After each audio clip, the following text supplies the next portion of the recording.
Hi, Dave Feldberg, Coastal Real Estate Group. I'm sitting here with Beny Rabuchin with New American Funding. And you hear a lot of terms when it comes to lending about adjustable or fixed rate loans. Maybe what are some of the differences and pros and cons to each? Sure. Well, I think a lot of that kind of depends on the person applying for the loan, right? And what their goals are with that house. So a fixed rate is what it is. So typically you can fix a rate 15 years, 20 years, 30 years. Those would be the term of your loan. That payment will never change throughout that term. An adjustable loan differs. At some point during that term, the rate is going to adjust based on whatever market rates are.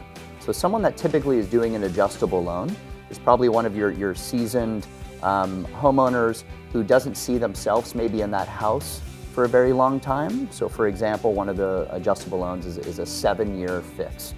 So the loan is fixed for 7 years, and the 8th year it will begin to adjust. So someone may tell me, Beny, I see myself here max 5 years.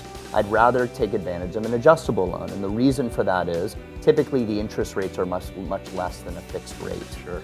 So depending on their goals with this home, maybe an adjustable loan would make more sense than a fixed rate. Even though they are more risky, they may not ever get to a point where that loan ever adjusts. So they like to take advantage of the lower interest rate. So definitely more for a seasoned investor, not your first-time home buyer. I would say not for a first-time home buyer, no. Yeah. Cool. Dave Feldberg, Coastal Real Estate Group. Hope this was helpful. Thanks so much. And if you have any questions, please contact us.